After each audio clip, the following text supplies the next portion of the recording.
Hello and welcome to the Community Forum on the management of the Hoosier National Forest. My name is Lily Bonwich, and I am an advisory board member of the Friends of Lake Monroe, who are hosting this forum tonight. We have three panelists talking tonight. Those will be Michael Chavez, the forest supervisor of the Shawnee and Hoosier National Forests, Sherry Mitchell-Brucker, who is the president of the Friends of Lake Monroe, and Jeff Stant, sorry, you all know him as Jeff Stant, the executive director of the Indiana Forest Alliance. Tonight's forum is broken into two parts. We'll have a group of presentations. Each of the speakers will present a slideshow, and then the second half of this forum will be a question and answer. Okay, sorry there, don't know what's going on. I'm afraid to talk. There's feedback. Okay. It might be that one. Can you push it back a little bit? Maybe it's too.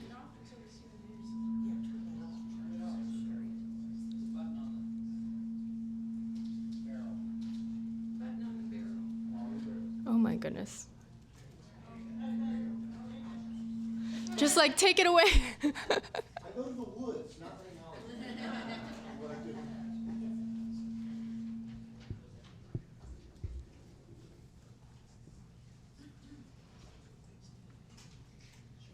Okay, I think we're good. I think you're good. There we go. Thank you, Cheryl. Okay, before we begin our presentations, I want to take a moment to share we have one stipulation for participation in this forum tonight, and that is to assume positive intent.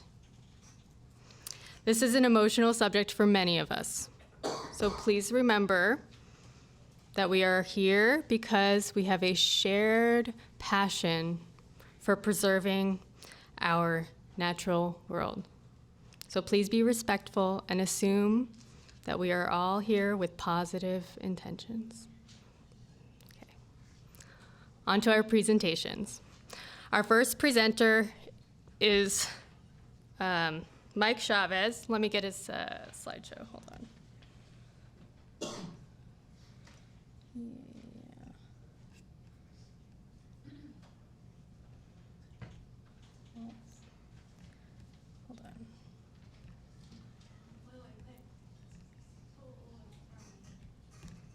This one, right?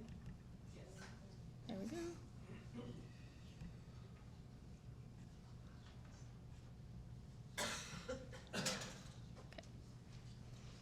Okay. Mike Chavez is the forest supervisor of the Shawnee and Hoosier National Forests. He's responsible for the management and protection of nearly 500,000 acres of multiple use public land and resources. It's managed for the benefit of present and future generations.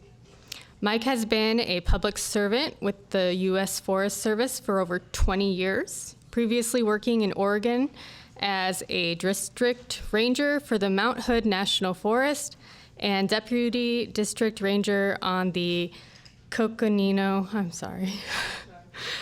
National Forest in northern Arizona, and for the U.S. Forest Service's International Programs Office, coordinating technical assistance in countries throughout Africa. Before joining the Forest Service, Mike served with the Peace Corps as a wildlife biologist in the Eastern High Atlas National Park in Morocco. Mike believes that open-hearted engagement on issues impacting our shared national forests can bridge divides and help forge common ground amongst people of all backgrounds and diverse beliefs who share a passion for our public lands, water, and wildlife. Mike holds a Bachelor of Science in Wildlife Science from Virginia Tech and a master's degree in Public Affairs and Environmental Science from Indiana University. He has been the supervisor of the Shawnee National Forest since 2021 and the Hoosier National Forest since 2014. Please help me welcome Mike Chavez.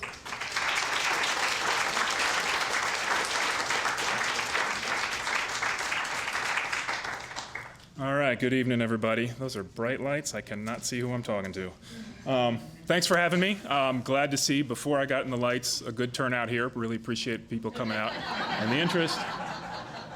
There's slides. You can hear me, right? Okay. So yeah, I've got a lot to cover here. I've only been given 15 minutes.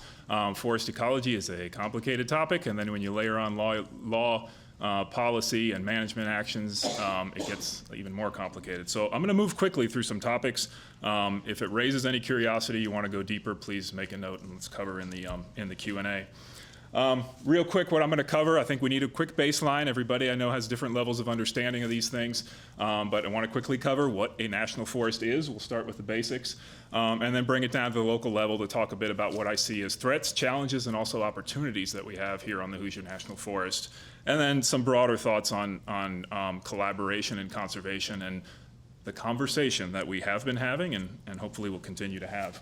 Quick disclaimer, I focused everything I'm going to be talking about here on the natural resources side of the National Forest management, the water, the wildlife, the trees, the everything in that arena, right? So that's not to mean that recreation is not important, that our land acquisition programs are not important, things like that. Our mission is much broader than what I'm going to cover tonight, but as I understand it, these are the interests of the folks that are putting on this forum, so I'm focusing on the natural resources side. So quickly, what is a national forest? We've got something really, really unique in this country, is my belief. And that's a system of public lands that cover a whole gamut, a spectrum of different types of uses, different levels of protection for both present and future generations. These cover things like national parks, national forests, national wildlife refuges, the BLM lands, and then all the overlapping kind of designations you can get on any of those, like national monuments and wilderness areas. National forests are managed under a multiple use mission by law. So what does that mean? That means that we have to recognize and we have to balance all the different values that a forest holds for all different people. That we have to provide for sustainable use of those resources for the long run.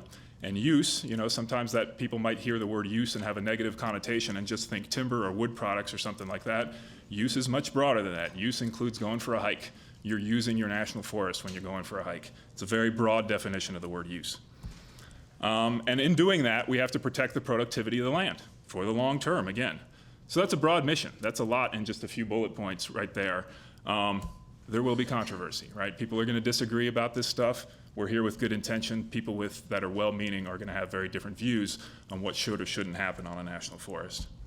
A little more on this. Forests typically, and certainly very true of the Hoosier National Forest, we are very much embedded and integrated into our local communities.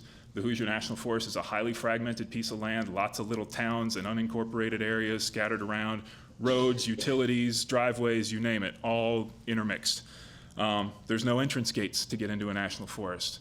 There's no walls, there's no fences. It's open access, free use generally for everybody. There's some narrow bands where we can charge fees here and there for some very specific authorities, but for the most part, it is free use for you to go and enjoy. We're also part of the local economy and the social fabric in lots of diverse ways throughout the whole landscape. So really, as I see it, national forests, they're really about living on and living around the land, being part of it, not separate from the land. It's what Aldo Leopold called the oldest task in human history, how to live on the land without spoiling it. Coming down to the specific level, I know I'm talking fast here, I apologize, 15 minutes is not much, but here the Hoosier National Forest, we're made up of a little more than 204,000 acres. We can probably round that up to 205 by now. We have a lot of boundary line, 1,500 miles. That means thousands of neighbors that border the National Forest across this very fragmented landscape. Right down the middle of central Indiana, 9 different counties from Lake Monroe down to the Ohio River. Yeah, managed under multiple use. I think this is an important point, less than 4%. I make this point a lot with other people on other national forests and other parts of the country, right? Indiana does not have very much public land. That 4% includes the state and the federal land within it, so every acre means a little more. Before I jump into some of the primary topics I want to cover, another piece that I think is important here is just to point out that the history of the land matters. It shapes what we have currently, and it shapes where the resources are going long term as well. So this is overly brief, I'll acknowledge that, but lands that are now the Hoosier National Forest have been occupied, used, and lived on by people for thousands of years. Exactly how many years? It seems like the research keeps pushing it back further and further. But basically, almost since the last ice age, there have been people here living and using this land and using the resources on it. So you had indigenous people who were here. They were using these lands. They were using the resources for their needs. One thing that they did on a regular basis was use fire. For thousands of years, people have been applying fire to this landscape. That shapes the landscape. It shapes the resources that's on there. Before European American settlement came in, 80% of this state was forested. Very much a forest state. Euro-American settlement came in, widespread land conversion followed. Most of that forest was lost, denuded.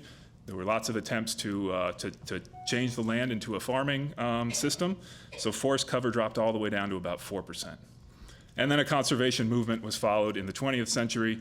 The federal government and the state government started reacquiring land for conservation purposes. And I think this is a really important for later on in my conversation here is 87% of that 204,000 acres was acquired in a very narrow time period, 40 years, and reforested during that time. So we rebounded to 21% more or less now in forest cover. So all of that's a huge success, right? That's something to really be proud of, that we went from 80 down to 4, and now 20% isn't 80, but it's better than 4. So it can lead to the illusion when you see forests across the landscape that the work of conservation is done, right? Or if there's not done, what's left to be done is to acquire more land and make more forest. But that is an illusion. All is not well with our forests. I really want to emphasize this. So a couple things I'm going to touch on. First off, lack of diversity in forests and age structure. So this is that legacy that I was talking about. These lands were cleared and then they were reforested, most of it within a very narrow time period. So that means we have a real lack of diversity on the landscape in terms of age and in terms of structure on the Hoosier National Forest. So all these forests are in a relatively narrow band of age. Lack of diversity means a lack of habitat. Birds, bats, lots of other different types of wildlife rely on diversity. It is a must for them. Different species require different habitats for each part of their life cycle. Some of them have preferences to older forests in general. Some of them have preferences for younger forests in general. But many of them require both or a mix. They might need one thing for their nesting habitat. They need something else to feed. They need somewhere else to fledge their young. They need somewhere else for hiding and for cover or for hibernation. So some old, some young, some in between. Unfortunately, most of what we have out there is the in-between, which of the three is probably the least valuable from a habitat standpoint. I'm giving this example here, Partners in Flight. I'm sure this audience, many know who they are, conglomeration of different bird-focused NGOs, as well as government agencies who deal in conservation issues. They issue these conservation plans every few years. This is the one from 2016, having identified a very steep decline in birds and bird populations across much of North America. Their recommendations are for promoting management of a shifting mosaic of forest age structures, something we don't have right now. So yes, notice they point out both, early successional and old growth, both important, both needed on the landscape. Birds are really good because they're kind of a bellwether and they're a good example for lots of other species, and there's a whole diversity of different types of species of birds that require all different things. So habitat matters, diversity matters. Breeding bird surveys are telling us 60% of young forest and shrubland bird species in this part of the world have declined in the last 40 years, including a lot of species and these are not all game species that are being affected by this. That's a common misunderstanding. Some folks think it's just game species that need the early habitat or the young forest habitat, and that's not accurate. I'm sure a lot of people saw this is a rather dramatic report that came out just a few years ago that based on a lot of surveys indicating that in North America we have lost 3 billion birds have disappeared that otherwise would be here. For a variety of causes, the lack of habitat certainly being one among them. And then this comes from the Director of Conservation Science from the Audubon Society in Pennsylvania. Forested landscapes that are composed of approximately 10 to 20% young forest, so that's 10 years or less, and the remainder in intermediate and mature forests provide the optimal mix of habitat for a whole suite of forest bird species. Our forest plan doesn't even, in the most intensive management areas of our forest, the forest plan doesn't call for 20%.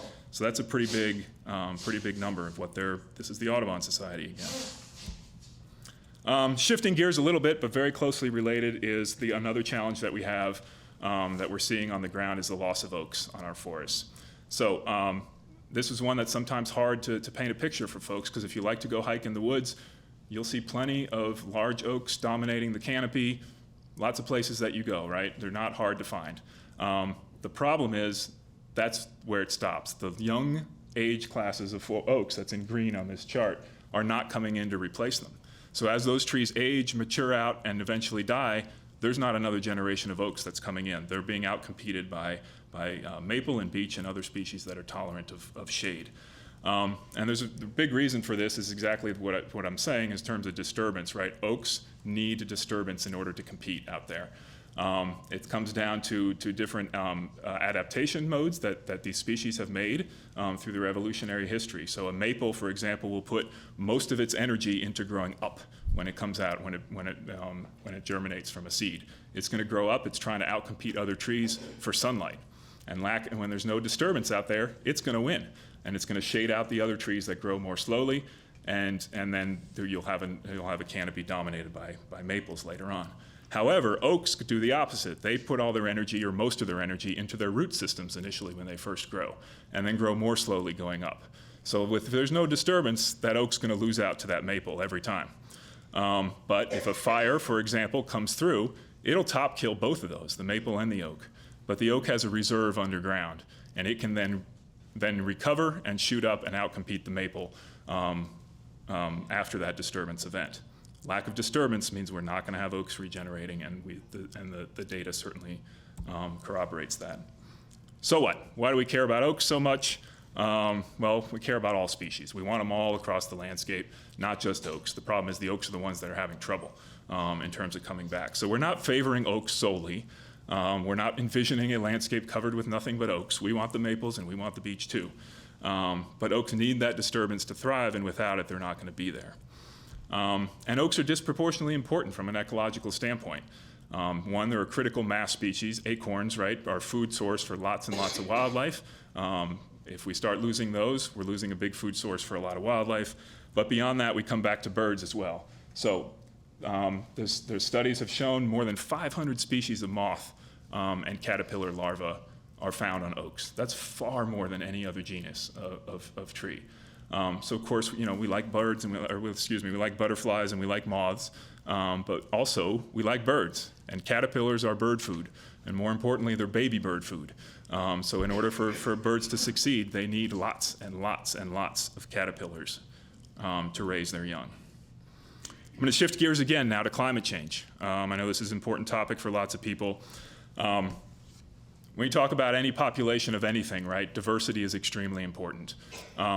And we are already seeing effects of climate change, and we're going to see more, right? We know things like droughts, more floods, increased temperature, and then extreme weather events, which we, of course, can't predict when and where and exactly how intense they're going to hit at any given time. But it has happened already and is going to continue to increase in the coming decades. When you don't have a resilient forest, you don't have a diverse forest, then you don't have a resilient forest on the ground. So that lack of diversity really is going to hinder us as we come into climate change and see more and more of its effects. I already talked about oaks. I haven't even touched on invasive species. That's a whole other topic, really, that we could talk about. But there are those new species that are coming, it seems, almost on a near yearly basis that we're being challenged between insects and plants. And the forecasts are that certainly more will come as our climate continues to change. I do want to address carbon as well from a climate change perspective. Carbon is extremely important. Currently, our U.S. forests, so this is all forests, no matter who owns them nationwide in the United States, sequester about 10% of our national carbon emissions every year. So everything we put out from power plants, transportation, everything else, about 10% of that gets sequestered in our forests in the United States. So there's one way to look at that is to say, well, we need that, right? We need the trees storing more carbon, so don't cut the trees, right? Because trees are necessary for the climate crisis. And that's right. But the reality, unfortunately, of a dynamic ecosystem is a little bit more complicated than that.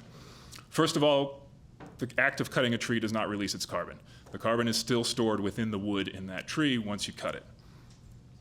What happens next is what matters. What happens to that wood, what you do with it, and what happens to the land where that wood came from also matters. So wood products store carbon for varying levels, right? If you're making furniture or construction materials for homes, or you're making paper or mulch or something like that, some of those store carbon for a long, long time, some of them for not as long.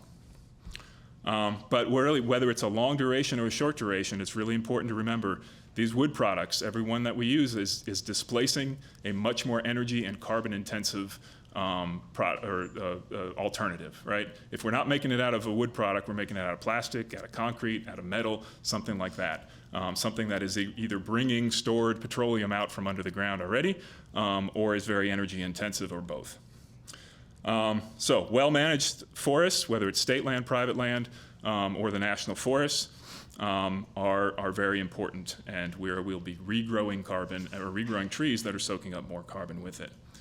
I want to point out too, forest ecosystems are very dynamic. If you never manage it, you never cut a tree, trees age, they die, insects hit them, fires hit them, things like that. So accounting for that carbon is a very difficult thing. We're seeing in the western United States already, in the Rocky Mountains, our forests have become net carbon emitters because they've been hit by so many wildfires, so many droughts, so many insect disease, and high levels of mortality. And there's science that's showing here in the central hardwoods part of the United States, once these forest stands reach about 120 years old, they start becoming emitters as well. So why not let nature take care of it is something I hear quite a bit in terms of questions, right? Humans, or the nature did just fine without us for a long, long time. Why don't you just let it fix all these problems you're pointing out? Well, one, we've been part of nature here in this part of the country, like I said, for thousands of years, and the local ecology is adapted to work with it. But bigger than that, the pieces are missing. We don't have it, right? Natural processes take many millions of acres to play out. Okay, so we don't have that here. We have 204,000 highly fragmented acres with lots of private land scattered all in between it, having effects on the forest. And so that is also leading us to the fact, or it's connected to the fact, that we're lacking natural and historic processes that used to be impacting these forests, that used to be causing disturbance on a regular basis. We're also lacking all the fauna that used to be here.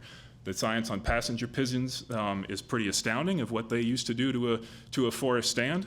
We're also missing bison and wolves and all the other creatures that used to be here and had an effect on the forest and had effects on each other and that whole dynamic. So the pieces are missing is a big central point there. Added to that, I'd ask, if we're going to let nature take its, are the humans going anywhere? I hope not. And so that leads me, to the point of, well, then we can't eliminate the human impacts, right? Some of our management activities need to take that into consideration, that we're going to have climate change, human impacts. We're going to have invasive species. We're going to have all the interplay with neighboring private land and everything else that comes with it. And so our management actions aim to look forward. We're informed by the history of what used to be here, but we're also looking forward at what, what the needs are of society, of people, and of wildlife going forward from our forests. So what are the options? Should we do nothing? I think I've covered that, but in some parts of the forest, yes. Actually, quite deliberately, that is the plan, to do nothing, to let nature take its course. Our forest plan describes that. But across the entire 204,000 acres, to me, we can't do that. That's too big of a risk of inaction. It's too big, and it's really would be, in my view, ecological and professional malpractice to just let these problems compound and continue to lose species, continue to lose habitat. So we have various opportunities to address these challenges. Vegetation management is kind of a catch-all word that we use for various tools that we use in restoration. Something's flashing at me, so I'm going to do my best here to be fast. So this includes, in the vegetation management umbrella, timber harvests, which are often commercial in nature, non-commercial treatments, prescribed fire, and the use of herbicides. I want to point out, these are tools. These are not objectives. So if you read in the paper, it says the Forest Service is planning a timber sale. Okay, that may be accurate, but that is not the objective. That is not what we're trying to achieve. We're using these as tools to achieve a certain objective on the ground. What are those objectives? Mimicking historic disturbance. I've covered, I think, why that's important. Increasing diversity to structure and age across our forested landscape. controlling and mitigating insect and disease outbreaks, and restraining that disturbance agent of fire. None of that stuff happens. All this stuff up here, the veg management, none of that happens without a thorough analysis of effects that come through, consultation with the regulatory agencies and tribes, public comment, all of that before we ever make any decisions and move forward on implementing these things. I want to talk about water. This is Friends of Lake Monroe's putting this on. I know water's an important thing. All of our vegetation management work only happens under a full suite of BMPs that are implemented. This includes a whole list of things to protect water quality on the ground. Our standards exceed those that the Friends of Lake Monroe put in their forest management, in their watershed management plan as being practices that they want to see on the ground. We do more than that, and we monitor during, after implementation always. So, but more than that, I want to make the point that forest management is not just important, or excuse me, is not just something we need to protect our water from. It's an imperative to help make sure we have a healthy watershed in the long run. We have to take action, or we are going to see effects to our water that are negative and none of us want to see. So it ensures long-term sustainability of the forest, promotes growth of the herbaceous layer, that helps water infiltrate better, and fire also reduces the organic matter on the ground, which has a side benefit of potentially needing less treatment of our water. So this is quick recommended viewing since I can't dive deep into this stuff. Google forest faucets and fires, forest fires and faucets. This was a presentation done December of last year by a water utility in Arkansas. The context is exceedingly similar to our situation here in Lake Monroe. And they're using forest management to protect water, not as something to protect water from. Okay, so I've talked fast. I know I have at least somewhat of a skeptical audience here, so maybe you're unconvinced, right, of a need for action. First off, I'd tell you I have good news for you if you're unconvinced. So consider the pace and scale, right? The Hoosier National Forest is only about 204,000 acres. On any given year, we harvest 0.13% of the National Forest sees a timber harvest, 0.13% in any given year. So over the span of a century, 87% of the forest will go untouched by a timber harvest. If there's nothing I can say to tell you there are reasons for forest management, try to remember that. 87% in a century is not going to be touched. 50%, half the forest, we don't even look at, we don't even consider for commercial timber harvest, and then the rest of it mostly doesn't see timber harvest either because of that pace that we move at. And prescribed fire, only about, that number varies a lot because of weather situations, but about 3,000 acres a year. Many of those are burned on a rotation, so they see fire less frequently. You can't just add that up over the next century. Maybe I did convince some of you, and you're saying, well, what the heck's the matter with you? Why aren't you doing more of this stuff if it's so important? Well, there's a lot of reasons for that. That's another presentation for another time. I want to point out this graphic right here. This is made for national forests as a whole across the entire country, the 193 million acres. You can see that little sliver on a national basis. About 0.3% of any national forest across the whole country sees a timber harvest in any given year. So we're moving at even less than half of that pace. So these are my final points. I see I'm getting kicked off here in a second. Finding the common ground. This is where I really want to ask you guys to put some thought as you get into your questions and ideas here as we discuss once we go to the panel. What are public lands, right? Are these dividing or are these unifying issues that we can come around? All right, I've seen poll after poll. American support for conservation and public lands in general always has been, and remains very, very high. But the sad fact of it is it's very divided and fractured amongst constituencies. People want to lump themselves into belonging to different groups instead of seeing what they have in common and can progress and make progress on as far as conservation and public lands support goes. So the collective voice is being lost. The challenge of public lands, again, 0.13%. If timber harvest really just is always going to be distasteful to you, remember that. And this is public lands. We have to balance competing interests, right? You need to share. Everybody needs to share. This is your national forest. National forests come with rights, right? You're landowners. You're all public landowners here. You have the right to use and enjoy the land. You have the right to express your interests. You have the right to provide comment. You have the right to provide input on any kind of management that we propose. But it also comes with responsibilities when you own land. You have a responsibility to care for this land. That's yours, and your resources, and for future generations. And you also need to recognize and respect that other owners have these rights too. not just your own view. And so there's my final point, and I'm done after this one. And it's really kind of my call for you all. If you value public lands, can you tolerate, support, and even champion the needs and desires of others who also value public lands, but they might value them for a little bit different reason than you do? It's not a given, right? I want to implore people to remember this. Public lands being with us in perpetuity is not a given. All right? So we have to share these with everybody in order to continue to be for them to be successful and to have support that has always been there through our history for public lands in the long run, shared public lands that belong to all of us. So that's it. Questions, I guess we're doing it later. And I apologize for talking so quickly.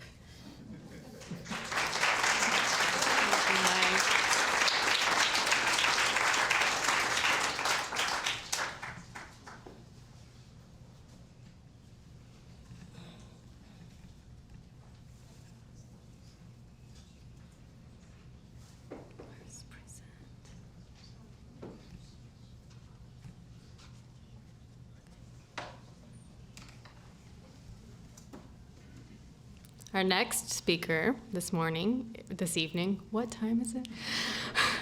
Sherry Mitchell Brooker is a PhD hydrologist, environmental scientist, and the president and founder of Friends of Lake Monroe. Dr. Mitchell Brooker is retired from the federal government, where she worked as a research hydrologist for Everglades National Park and lead forest hydrologist and watershed manager for Lassen National Forest. Additionally, Dr. Mitchell Brooker served as a consulting hydrologist for the 1997 Lake Monroe feasibility study and for numerous wellhead protection and water supply studies in Michigan and Indiana. Dr. Mitchell Brooker is internationally known as author and co-author of numerous publications on hydrology. Please help me welcome Dr. Sherry Mitchell Brooker.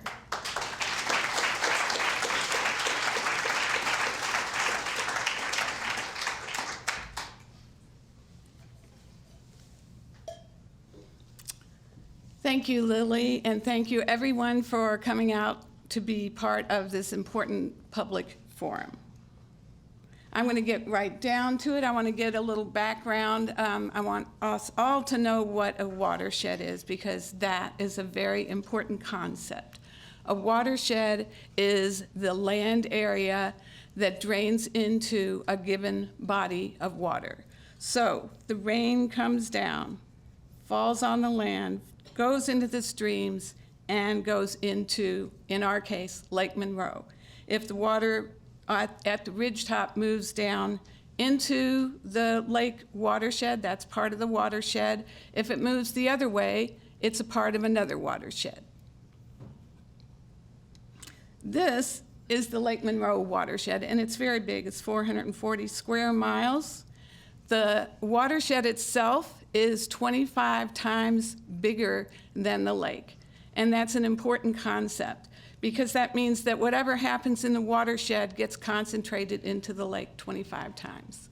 And we don't have one single big polluter in our watershed. Our pollution comes from all of the small things that occur throughout the watershed. This is called non-point source pollution. So if you can point to a factory and see it's effluent, that's point source pollution. What we see is just lots of little actions all throughout the watershed accumulating into, in effect, into the lake. And this green area in here is, the dark green is Hoosier National Forest. And so, as you can see, it's a big part of the watershed, especially on the southern end. So why do we care about Hoosier National Forest management? Hoosier National Forest manages 18% of the Lake Monroe watershed, and the decisions made have potential to improve or degrade lake and stream water quality. Lake Monroe is very important. It provides the drinking water for more than 140,000 people. And Lake Monroe provides recreation to about 1 million people per year. Lake Monroe also stimulates millions of dollars of tourist spending. So forests have a benefit to water quality, and we're lucky in our watershed, it's 80% forested. The thick forest soils, which are the duff layer, and I want to talk a little bit about this because this is an important point. They retain moisture and they reduce storm runoff and therefore also reduce nutrient loading.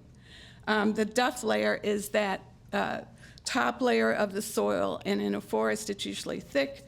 You can put your hand in there and it's not hard. It's like the clay soils we have in some places. There's insects and other little critters probably in there and little bits of leaf and so forth.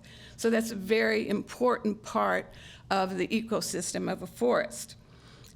Forests also provide shading from trees to keep streams cool in the summer. That also helps keep our lake cool. And undisturbed areas are less susceptible to erosion.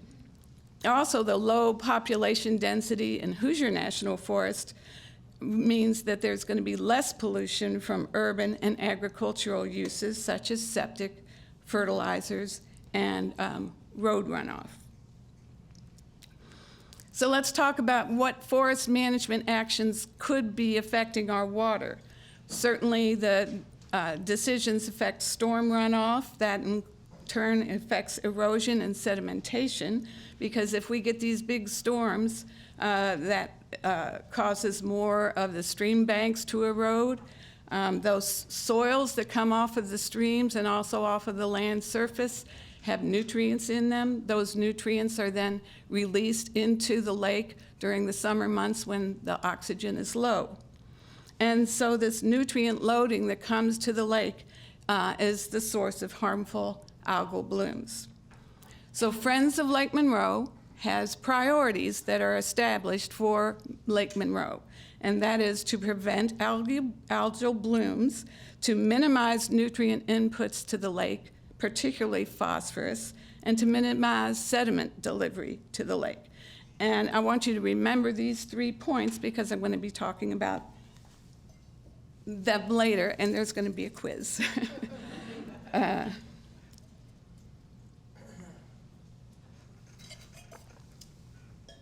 So we're concerned about the Houston South project, which is concentrated within the Lake Monroe watershed.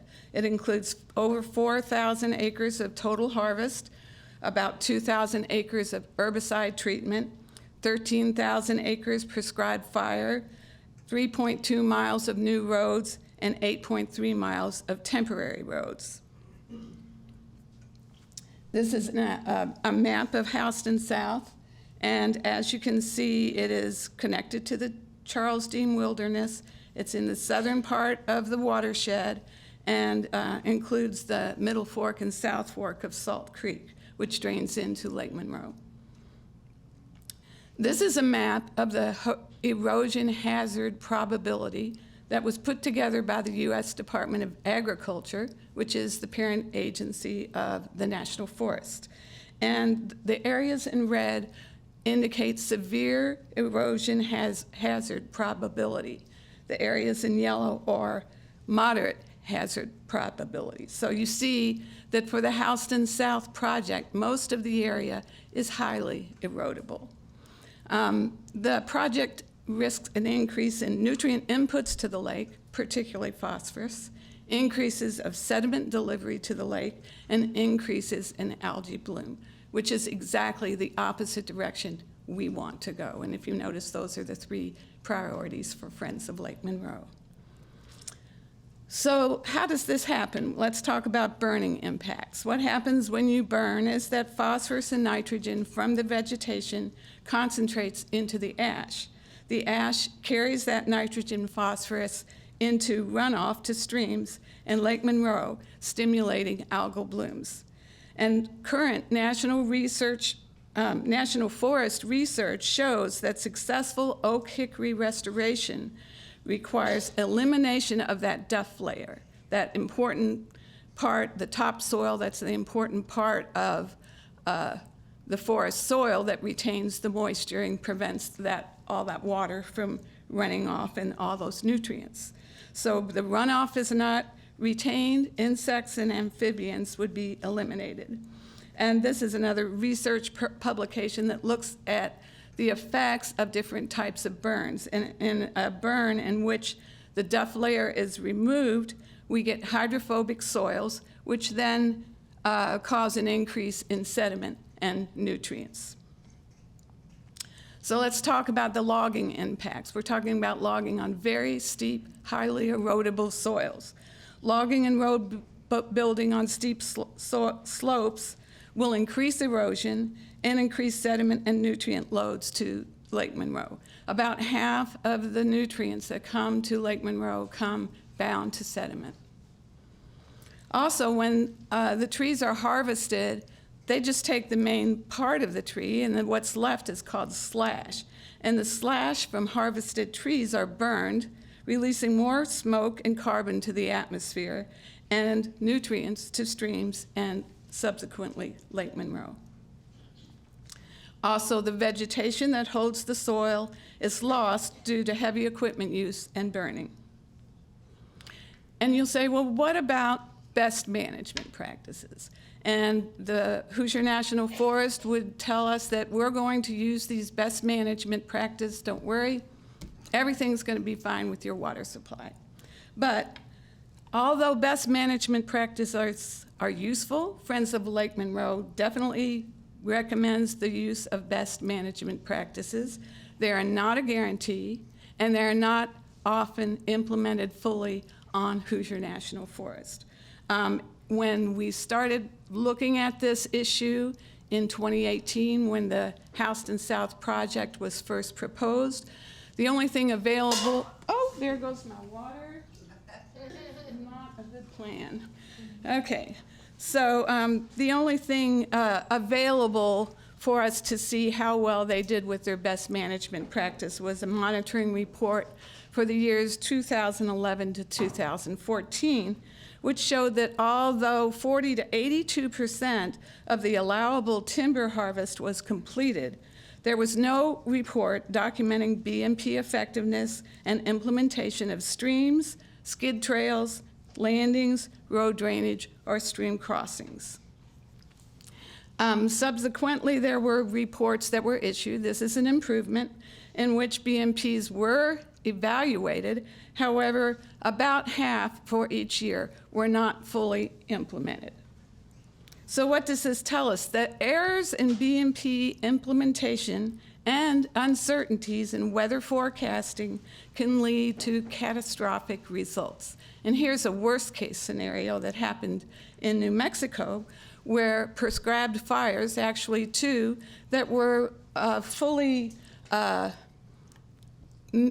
planned with all of the BMPs and so forth, got out of control due to numerous mistakes that were made along the way, and 341,000 acres of forest were burned, hundreds of homes were lost, and Las Vegas declared an emergency because their water supply was threatened in the combination of not being able to use the water that was impacted by the fire and the current water shortage from drought. So the other alternative action is Senate Bill 2990. And this map will show you, and you have a handout of this also, the kind of yellowish green areas are the part that of S2990 where the Charles D. Wilderness area is expanded. And then the other kind of lime green area would be a national recreation area. And you can see that between the two of those, most of the area of Houston South would either be wilderness or a national recreation area. This bill was introduced in the Senate by Mike Braun, and I don't know if it has been or will be introduced into the House by Aaron Houchin.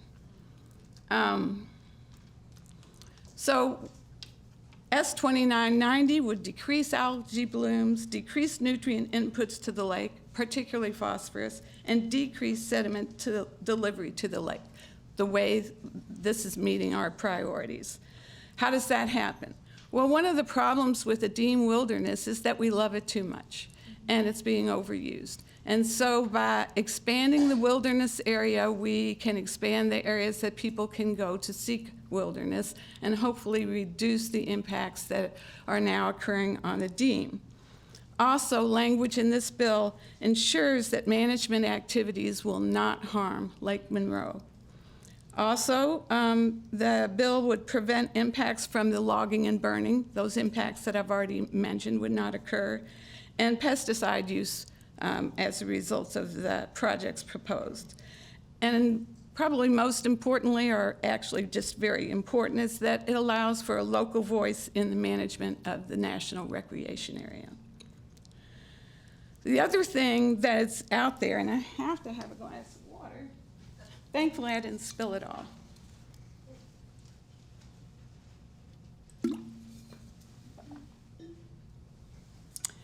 Is that President Biden has issued an executive order for the National Forest to preserve mature and old growth forest. So all of the national forests have been asked to amend their forest plan in order to preserve mature and old growth forest. This is the opposite of the Houston South plan, which is saying that we need more young forest. There's not enough old growth forest in Indiana, and this bill would prevent logging impacts that I mentioned. It would maximize carbon storage. An important thing to remember is, although you might say, well, I've still got part of that tree, the part that they took out, if we make furniture out of it, it's still storing the carbon. It's no longer sequestering carbon. You know, photosynthesis brings carbon out of the air, and that's one of the important functions of a mature forest. Also, that mature forest is shading the streams and providing important habitat that we don't have enough of in Indiana. So Friends of Lake Monroe recommends that Hoosier National Forest should withdraw their proposal for Houston South, that Congress should enact S 2990 to expand the Deem Wilderness area and to establish a national recreation area, that Hoosier National Forest should preserve existing mature and old growth stands, and that Hoosier National Forest should improve roads, trails, and stream crossings to prevent erosion and siltation. And many thanks to Craig Barton, who gave us some great pictures of Lake Monroe.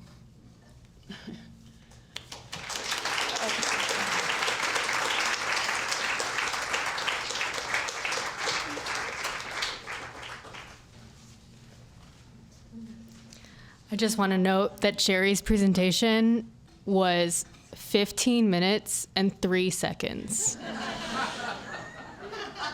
That was pretty incredible. All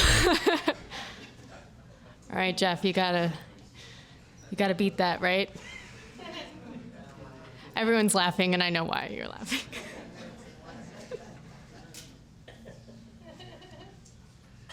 Let's see. Let's get your presentation.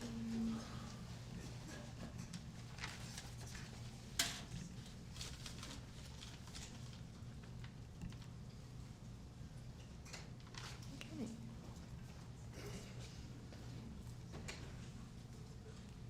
Our next and last speaker this morning before we move to our Q&A is Jeff Stant, the Executive Director of the Indiana Forest Alliance. No one knows Indiana's forests better than Jeff. As IFA's Executive Director since 2013, his passion to protect and preserve Indiana's priceless wilderness treasures is second to none. Before IFA, Jeff worked for 13 years for several environmental organizations seeking national regulations for the waste produced by coal-fired power plants. From 1985 to 2000, he served as the founding director of the Hoosier Environmental Council. And before 1985, Jeff was actively involved in the campaign that led to establishing Indiana's only designated wilderness, the Charles Deem Wilderness. Please help me welcome Jeff Stant.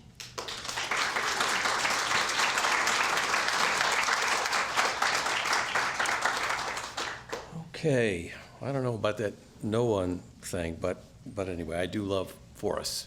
I'm obsessed about them, actually.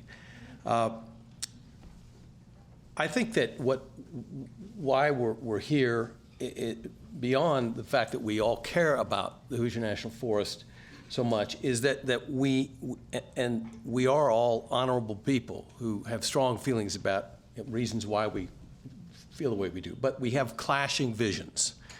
And this slide right here is showing the vision that Indiana Forest Alliance and Friends of Lake Monroe and other organizations, Sierra Club and others, Hoosier Environmental Council, have about the National Forest, that it's an extremely unique asset in Indiana and in the industrialized lower Midwest. And so the preservation of large swaths of nature to just exist as they are and watch them and learn from them. It's not as though we know everything there is to know about these forests. Should be the priority for the Hoosier National Forest.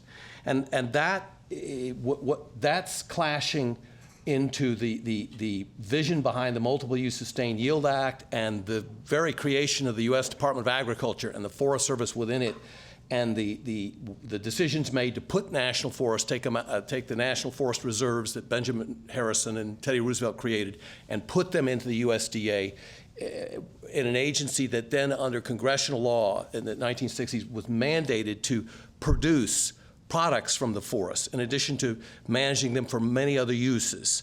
And so the picture on the right represents an effort to do that, to produce wood fiber and products. And the Forest Service will tell you that, well, they're doing this for the health of the forest, and they believe that, but we need to remember that they were saying the same thing, that we're doing the same thing in the 1950s and 60s and 70s, but they were doing it under a more direct assertion about multiple use, not under the assertions about ecological restoration and sustainability and resilience. It's the same activity, it's just got different names being applied to it by an agency that's focused on outputs and picking winners and losers and which trees are superior and which ones are inferior, and creating good crop trees. And that can have a strong ecological bent, but it's not about letting the forest be and recognizing that we're part of something larger, and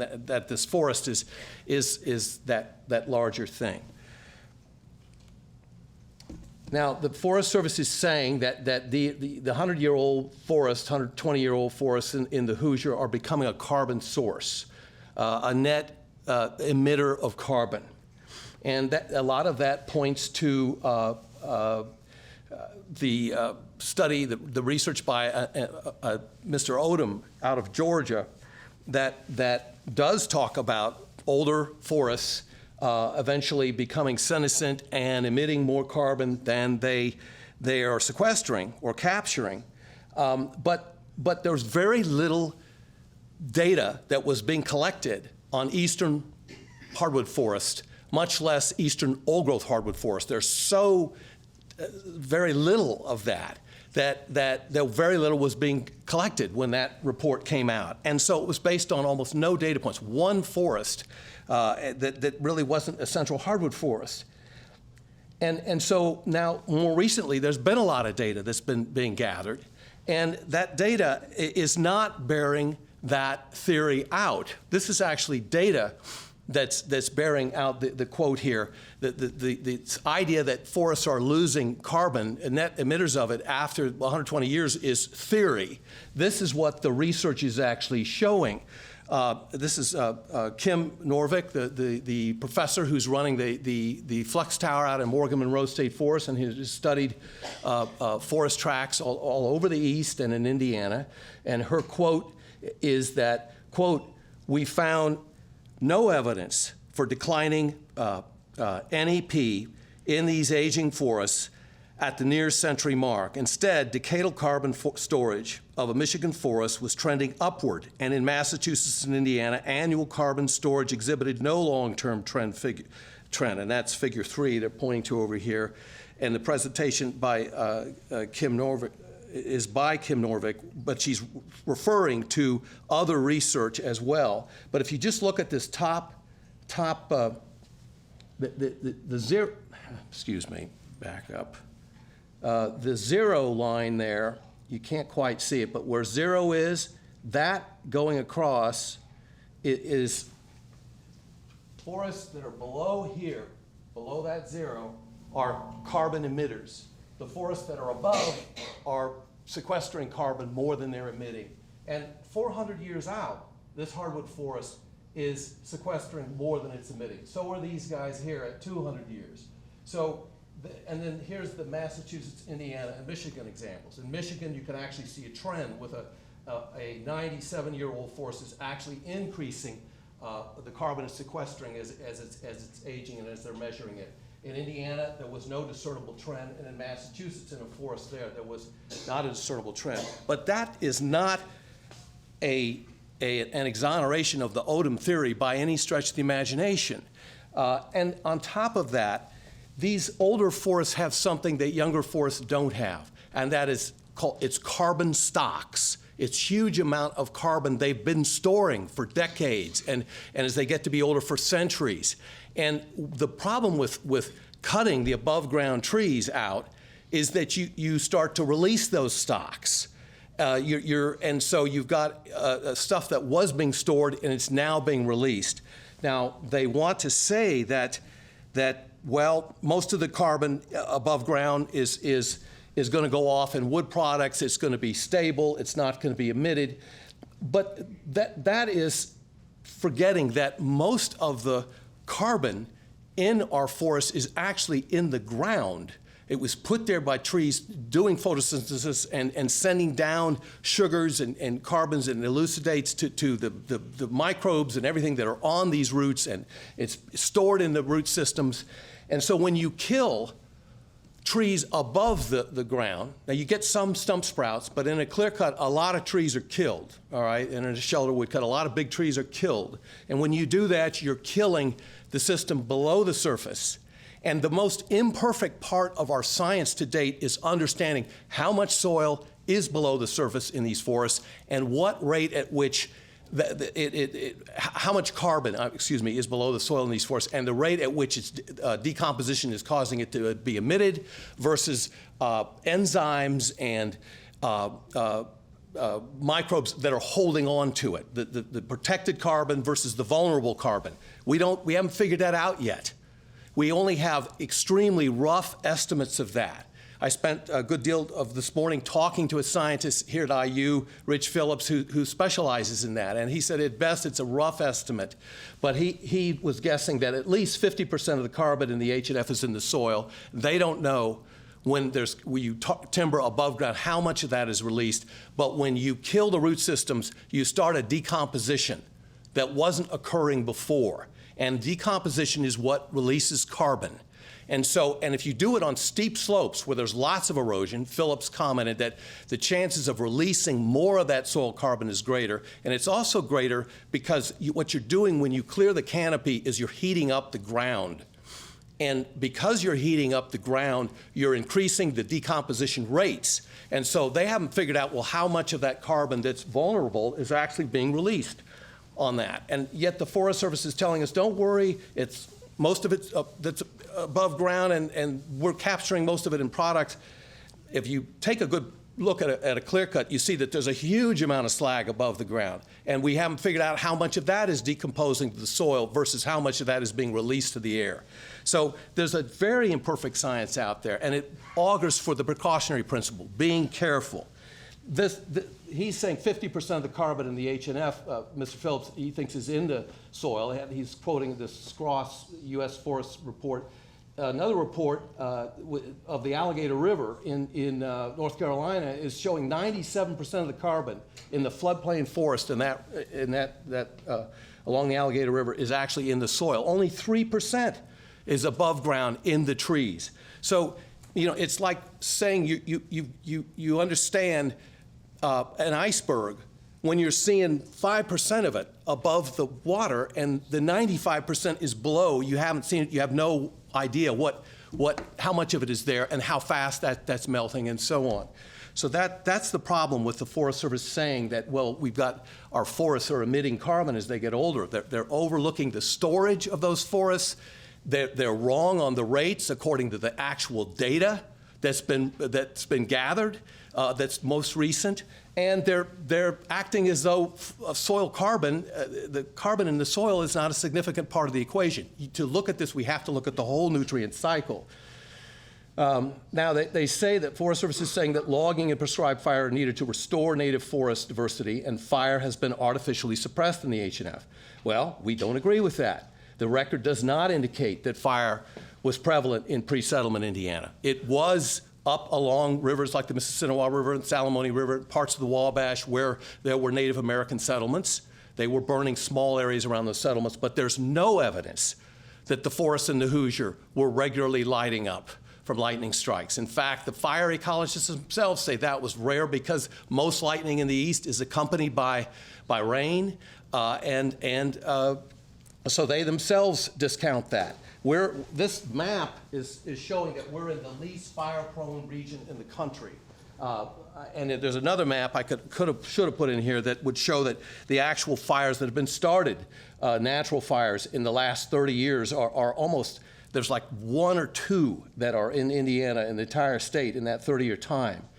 Now, a problem with the idea that we've got to use fire is that what fire is designed to do, the whole idea of it is to reduce species diversity, all right? Not to increase it, it's to reduce it. And so is the logging that the Forest Service is talking about. They're talking about, well, we need to restore this oak hickory system out here that was across the land. Well, when you go back and look at the government land surveys of what was at Buffalo Springs, for example, across the 15,000-acre area, actually the 19,000 acres that encompass the whole project, we did that. We looked at every single survey. We found that there was the beech in those surveys, the dominant trees they were recording, almost equaled all the oak and the hickory put together. With the maple, it was way more. The poplar, there was as much of it as hickories, all the hickories put together. This is all the oaks put together that they recorded. These are gums. These are all the other species: elm, basswood, cherry, white walnut, black walnut, a good list of other species. What we have is a mixed mesophytic hardwood forest, one of the most diverse forests on the planet. Outside the tropics, it really is, you could argue, the most diverse. There's more species on 100 acres of flatwoods in Indiana than in the entire state of Washington, all right, of trees. Different kinds of trees. So we're in a diversity storehouse. It's called a mixed mesophytic hardwood forest. It's not an oak hickory forest. Oak hickory is a small subset of that forest system. And these government land surveys are bearing that out, that it was not the dominant system here in pre-settlement Indiana. Fire wasn't there. From 1680 to 1804, the Boone Creek Barren, the area most likely to light up, the post-oak study done on the fire rings shows no fires from 1680 to 1804 in that area. The fires started when settlers got here and started burning the forest. Now, they talk about we've got to have oaks, they've got the most moths they've ever seen, but the fact is the research hasn't been done on the elms. It hasn't been done on the ashes. It hasn't been done on so many of these other trees that are in the mixed mesophytic hardwood forests. And so what we find, we have been doing baseline surveys. The Forest Service doesn't do them, the DNR doesn't do them, but we do baseline surveys, Indiana Forest Alliance, on the public lands to figure out what is there. And what we found in a survey that we completed at a mixed hardwood forest, it has a good amount of oak hickory, but it's much more mesic than at Combs Creek in the Hoosier National Forest. We find that the diversity is twice as high in that mixed hardwood forest as far as the foundational taxonomic groups, invertebrates and vascular plants. The invertebrates at Yellowwood were 1,101, not counting any of the moths. About 900 moth species we found there.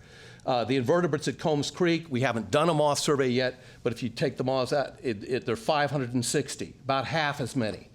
Vascular plants in the Yellowwood, Morgan Monroe backcountry area are 428 is what we recorded. The vascular plants at Combs Creek, now we're not quite done with the survey yet, but they're at 228. We're close to being done. So why is that? Why, if the oak supports so many different kinds of species? It's because it's just basic arithmetic when you add in all these other different tree species and genuses that each have their insect communities. the sum of it adds up to a lot more diversity. And what the Forest Service's mission at Uniontown and at Buffalo Springs and at House and South is, and you read the DEA, the documents, it's clear. It's to promote oak hickory. That's why they're burning the entire acreages there. They're not just burning on the south slopes or the more edaphic oak environments. They're burning everything. And so that's Forest Service owned. And so the idea is to try to reduce the diversity, not increase it. And if you actually look at mesic forests, you find that the diversity so far in our baseline studies is greater in those forests because the species diversity, the trees that they want to kill are there. They're not absent. Now, Charles Dean Wilderness is very popular. As a single wilderness area in all these states north of the Ohio River in the east, it has by far the highest use in terms of percentage of the total visits to a national forest that are just related to the wilderness. It's sitting at 58,000 visitors recorded in 2019, 15% of total site visits to the HNF. Now, I think that's grossly underreporting. Most people who go to the Dean don't report that they visit, but that's a number that did.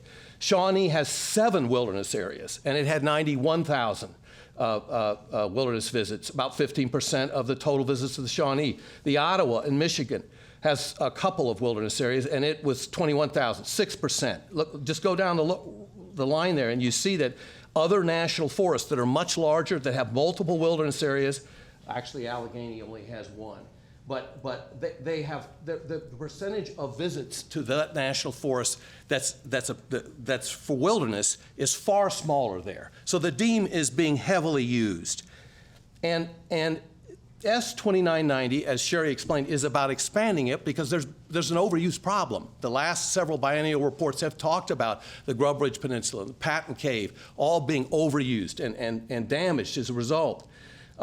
And what it's designed to do is take the Dean from 12,953 acres to 28,253 acres, more than double its size, going to the areas to the east that we were trying to save in the first place 50 years ago. And then surrounding that with a national recreation area that's about 30,000 acres, the Benjamin Harrison National Recreation Area. It'd be the largest area of protected nature anywhere in the states of Indiana, Ohio, and Illinois that was set aside just for the enjoyment of nature, for letting nature do its thing. And when you add Brown County State Park to it, it makes it very commandingly so, more than 70,000 acres of protected nature. Now, in and Brown County State Park is this land here. Now, here's the boundaries of it, and you can see in this map here a little yellow line. That is the House and South project, okay? And that it goes all the way in here. It actually includes the upper, this 2,600 acres of the proposed wilderness addition is actually House and South. We came within 48 hours of having that burned last year before we got a preliminary injunction against that and put the project on hold, where decisions have got to be made. What are we going to do? Now, here's what the choices are. Here's 2990 versus House and South. What you have under 2990 is the Dean Wilderness being expanded to the east, becoming 28,300 acres, 15,300 acres more of wilderness. You have this near 30,000 acres of the National Recreation Area established, and all of that this would cover all the acres, HNF acres, draining to Monroe Reservoir. They would be managed for water supply protection, primitive recreation, and the restoration of old-growth forest. In contrast, the House and South Restoration Project would burn 13,500 acres repeatedly to favor oak and hickory over the next couple of years. It would log 4,375 acres, and 1,104 are by clear cutting or shelter wood. It would apply spot treatment of herbicides to almost 2,000 acres, and it would many, many more acres because of the invasive problem that will be created from that much disturbance will have to be treated with spray treatments. And then you're going to have 16.4 miles of roads and hundreds of miles of skidder trails being constructed or excavated at various times. And a lot of it on very steep slopes as far as the skidder trails. So what does that add up to? Well, here's House and South superimposed on it. You've got about a third of the whole 37% of the National Recreation Area gets absorbed in all these cuts here. And over here, all of these. This is shelterwood cutting, the purple is clear cutting, the gold is group tree selection, and there's pine removal. There's several different kinds of cuts here. But every one of these things is a cut, and all the shaded area is the area that's going to be burned, and including the area that would be in the wilderness addition. What does that mean in terms of actual stand data? Well, it means that, for example, way up there in the northwest corner, we have a chestnut oak stand that's 217 years old. The codominant trees are been cored, and that's what the Forest Service is saying their age is. Now that meets the public's definition of, or scientists' definition of eastern old growth forest. That's going to be logged. To the south of it, another stand that's 143 years old is going to be logged. All along this black trail here, which is the extension of the Knobstone Trail through the area. Look at the amount of cutting. This is going to become probably a large haul road for the next 15 years while they carry out this cut, or 12 years, excuse me. So it's, in our minds, and most of these cuts that I'm citing here are oak cuts that are shelterwood cuts. What is that? That's a delayed kind of clear cutting where the canopy is removed over a 10 to 15 year span while they get the right composition of pole timber and saplings in the layer below. But eventually all of the canopy's taken. To call that meeting the Biden administration's initiative to protect old growth or create more mature forests as old growth, allow it to be recruited, it's completely the opposite of reality. What they're doing is taking a forest that either is old growth forest in these stands or is close to it as a mature forest and knocking it back 80 years so that it'll be, your kids will eventually get to see this old growth forest that is so tiny when it comes to the percentage of forest in Indiana that's old growth forest. That is not what we should be doing with our public lands. And here is my last slide. Here is the answer: to let it be. And I should say that was from a magazine, the source got deleted.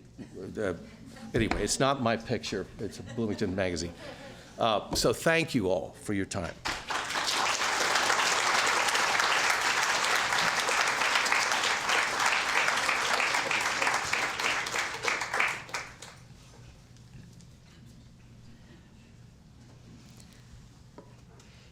Can I have the crew that's going to set up the panel come down?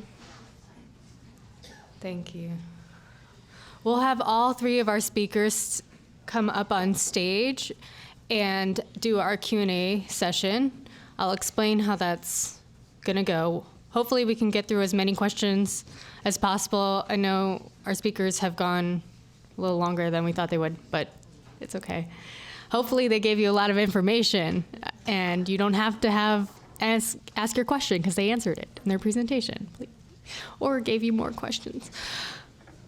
The microphone will be set up right here, and we ask that if you would like to ask a question to please come up and stand in line so that we have you're ready to ask your question once the previous question has been answered.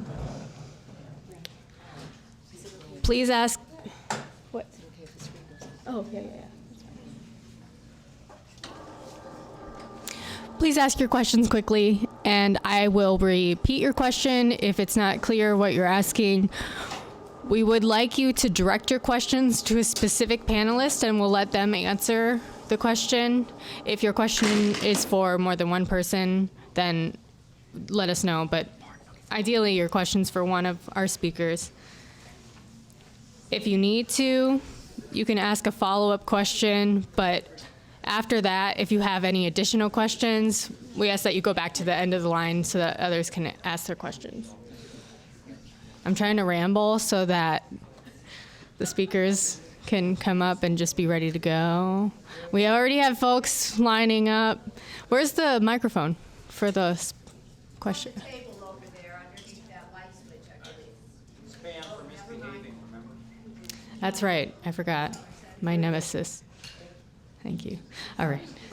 Mike, Sherry, Jeff, can you all come? Ma'am, can someone do something about that light back there? It's like in my eyes and this one's eyes here. Yeah, so if you can shut Which line? Oh, the the light curtain over back there. projector. Yeah, there. Oh boy. Here, I wonder.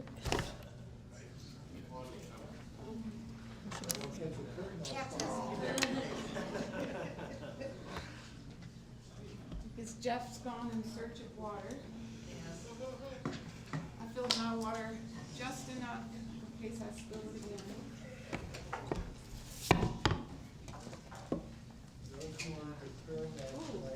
Must be dimmed at all. Yeah, we could do something about that.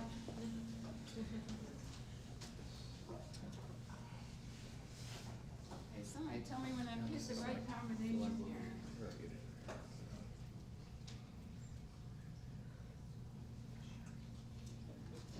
That's a little better. Now we can see the person asking question. Wait a minute, but I think we're going to find it. Is that better? Okay. Try this other one. It's mood lighting. Too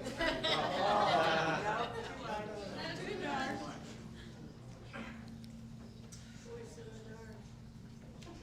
I can't remember when the last time we had this we had a Hoosier National Forest forum a long time ago. You can tell we're out of practice. I think it's been actually 5 years.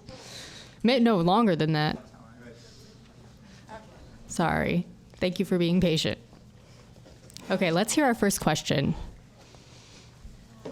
Hi, I just will direct this question to anybody who feels like it's relevant. I'm speaking on behalf of my mother who lives where the recreational area would be, and bringing a question that she has, which is she's concerned about there being paved roads if it becomes a national rec center, and she's concerned about the Hickory Ridge Horse Camp, and she was wondering if it will remain if it becomes if it expands. Okay, so we have two questions wrapped in one as part of the plan. It's concerns about any roads that are created when the recreational areas are expanded, and what will happen to the Hickory Ridge Horse campgrounds. I think this would probably be best directed to Mike. I think it's No, I don't think so. Oh, I'm sorry. I think it would be best directed to Jeff. Well, to answer that question, that will have to be decided in a management plan that a citizens committee, steering committee, and the Forest Service will work to create. The Secretary directs the Forest Service under the bill to create a management plan within 5 years of the enactment of the bill. And the other thing that could happen in the meantime is if a lot of traffic starts in the area and, for example, Jackson County decides it doesn't like the wear and tear on the road, it might, it could take an action itself to upgrade its county roads in the area. Most of the NRA would be in Jackson County. So the bill is saying to the Forest Service to reorder its priorities to raise funds for the area. It is not actually appropriating money in and of itself yet. So those decisions would all have to be made in the future. And there's nothing in the bill about shutting down the Hickory Ridge Horse Camp. Just to clarify, we cannot raise funds. We're not a fundraising organization.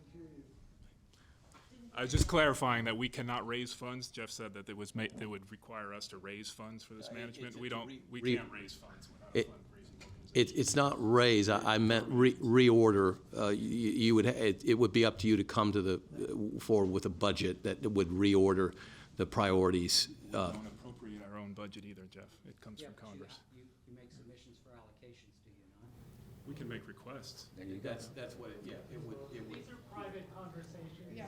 Moderator, Okay. please, let's get this back into the public. Thank you, Joe. Next question. Yes, Director Chavez, is it? Michael? What do you prefer? Michael. Sam, fellow IU alumnus, thank you for coming. It's refreshing to see the Forest Service step out in the light. I'm a bit flabbergasted, I have to say, and I guess it's because it's the accumulation of a number of things. Predominantly, it's what I view as the hubris that humans, not just in the Forest Service, but in all walks of life, bring to the world in their sense of knowing what's best for nature and based on an incomplete understanding. We're talking about old-growth forest stands here a bit, and you mentioned something about a lack of diversity in age and structure. And there is that, and there's a huge gap. One is that ancient forest, we don't have any anymore. We talk about old growth, but we don't have any true ancient forest left, and nobody in the National Forest Service can speak with any authority about it because none of us that walk the planet in North America have any experience of a climax hardwood forest because there isn't any left, other than a few little stands of like the climax poplar, hemlock, and Joyce Kilmer down in North Carolina, Tennessee border, and a couple other little pieces. But there isn't anything like that in the mixed mesophytic.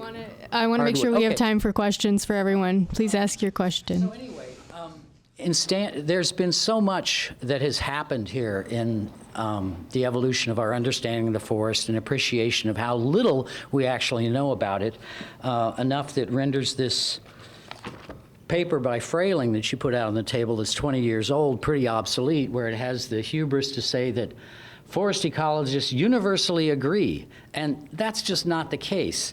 And Hoosier National Forest, you function on a management plan, correct, for the forest? Okay, and I believe that Congress or somebody indicated that that management plan is supposed to be renewed and revised every 15 years? Correct? Is there more to your question? Or? Yes. Yeah. Okay, so how old is the management plan that you're using for Hoosier and Shawnee National Forest currently? Is that your question? Or Yes. Because I can answer the whole thing at once. Okay. Okay. So first of all, I don't think we have much of a disagreement. It might surprise you to learn.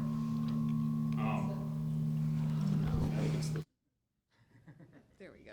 I mean, you're right on a lot of things you just said. I would agree completely, right? We don't have these ancient forests that you're speaking about.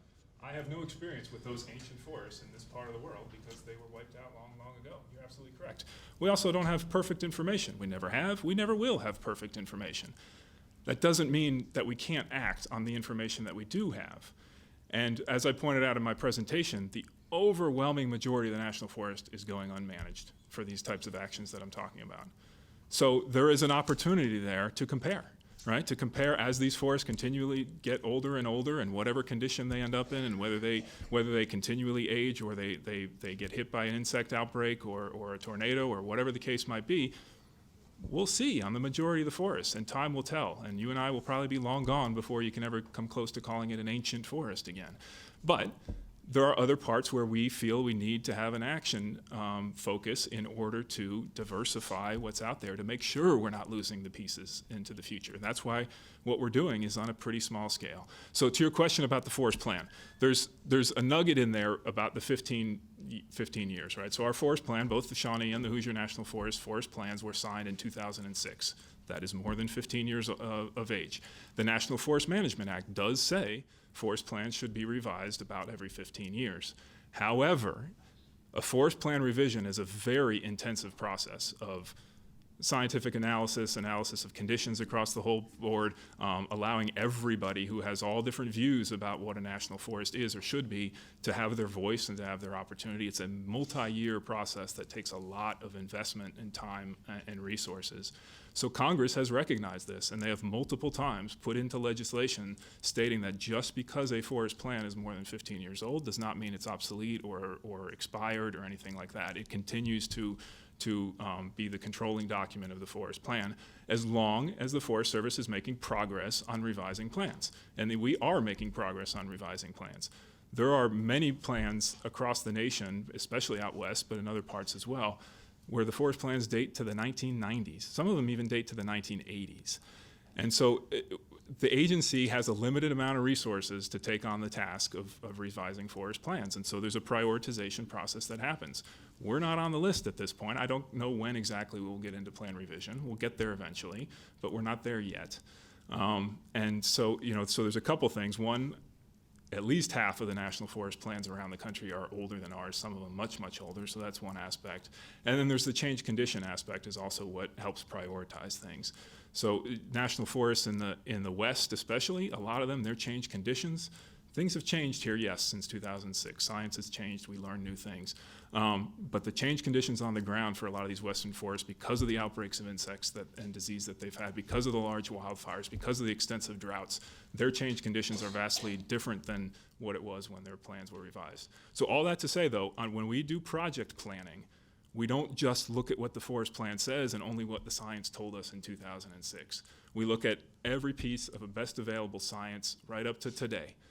Is it perfect information? Absolutely not. We will never have perfect information.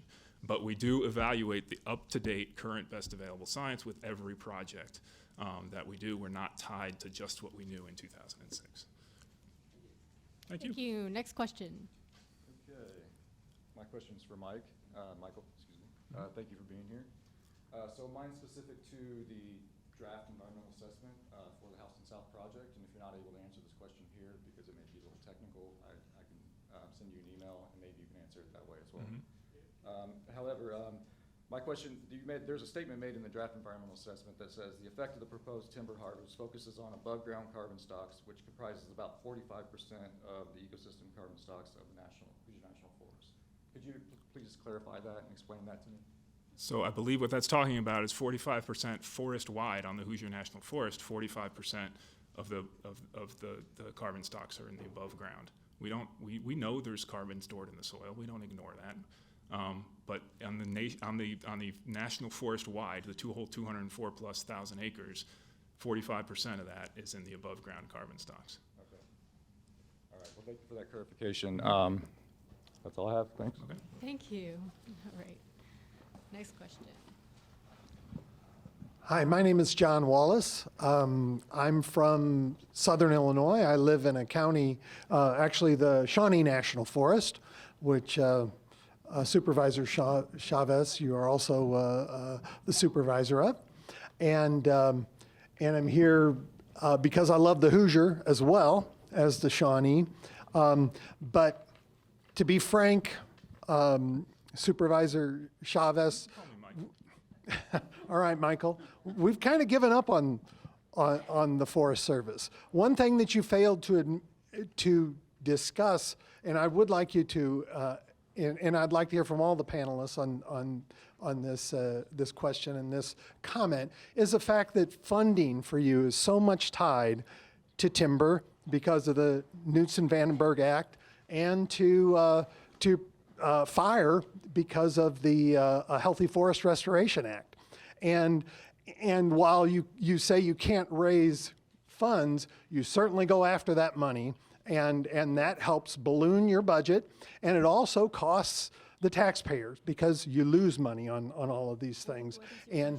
And what I would like you to address that, and also address the impacts that roads have on the soils, because every timber sale involves road building and reconstruction, involves this heavy equipment, and also enlighten folks about how disturbed soil releases carbon as well. We've talked about carbon being stored in the soil, but when it's stored by heavy pieces of logging equipment, it then is released into the atmosphere.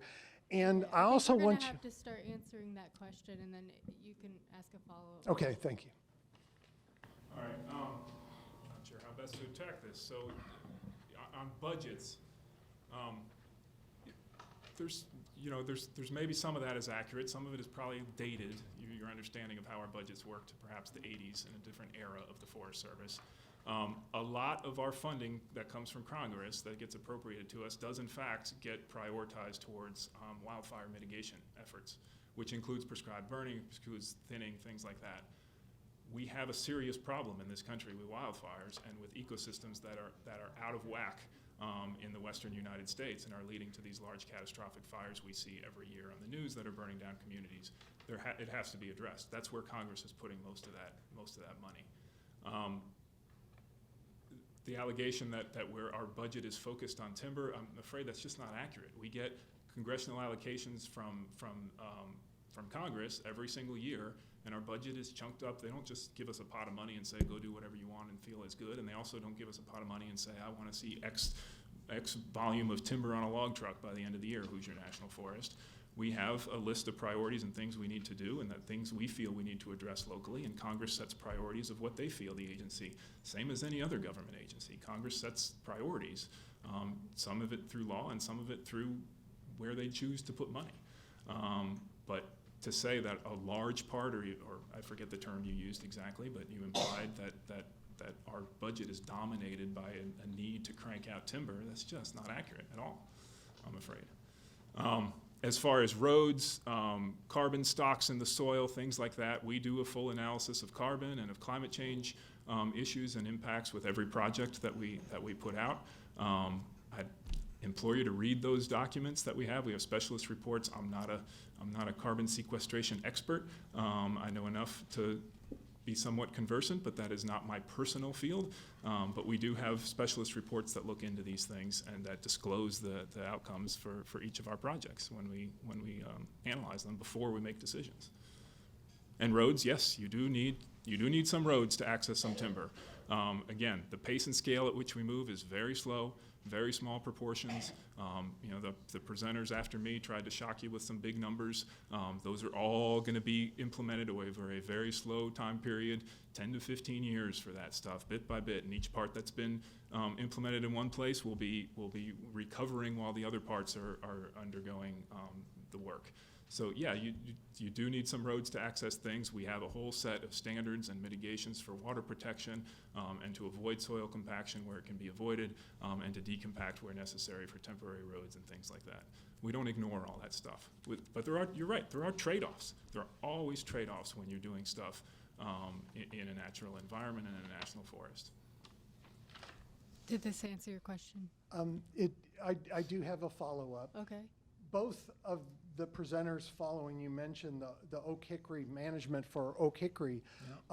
I have been monitoring the Shawnee National Forest for 35 years, and I've gone to, and there's science studies out there that back this up, that the timber sales do not result in oak hickory regeneration, on the contrary.